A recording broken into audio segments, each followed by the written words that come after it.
नमस्कार सर्वांना. श्री स्वामी समर्थ. स्वामी प्रकट दिनानिमित्त स्वामींच्या शिकवणीप्रमाणे आपण एक संकल्प करूया. तर चला ऐकूया की संकल्प काय आहे.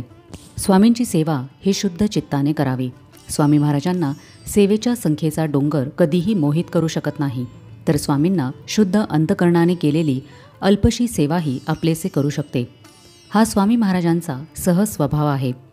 तेव्हा स्वामींच्या या सहज स्वभावाला समजून घेऊन आपण अल्पशीच मात्र शुद्ध मनाने स्वामींची सेवा करावी. स्वामींनी दाखवलेल्या मार्गावर मार्गक्रमण करावे. मानवतेचा अंगीकार करावा. भूतमात्रांवर दया करावी. मुक्या प्राण्यांना प्रेम द्यावे. वृक्षांची जोपासना करावी. अडल्या नडल्या लोकांना शक्य होईल ती मदत करावी. परदुःख समजून घेण्याचा प्रयत्न करावा. नर हाच नारायण आहे आणि स्त्री हीच आदिशक्ती आहे याची जाणीव ठेवून कोणाचीही फसवणूक करू नये. कोणावरही अन्याय करू नये. कोणाच्याही परिस्थितीचा फायदा घेऊ नये. माता भगिनींचा सन्मान करावा. अंधश्रद्धेचा त्याग करावा. याविषयी जनजागृती करावी. केवळ मूर्ती आणि प्रतिमा यामध्ये स्वामींना शोधण्यापेक्षा अकल से खुदा पहचानो या स्वामी वचनाप्रमाणे सर्वत्र स्वामींचा शोध घ्यावा.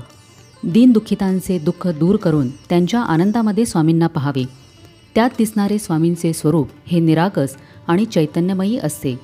अशा रंजल्या गांजल्यांची सेवा करणे म्हणजेच सर्वत्र स्वामींचे मठ मंदिर उभे करणे होय. अशी स्वामींची मंदिरे प्रत्येक गरजवंताच्या मनात उभे राहण्यासाठी सदैव झटणे ही स्वामींची मूळ सेवा आहे आणि हाच स्वामींनी दाखवलेला मूळ मार्ग आहे. तेव्हा आपणही या मार्गावर वाटचाल करण्याचा संकल्प करून स्वामींचे मंगलमय नाम घेऊया. श्री स्वामी समर्थ.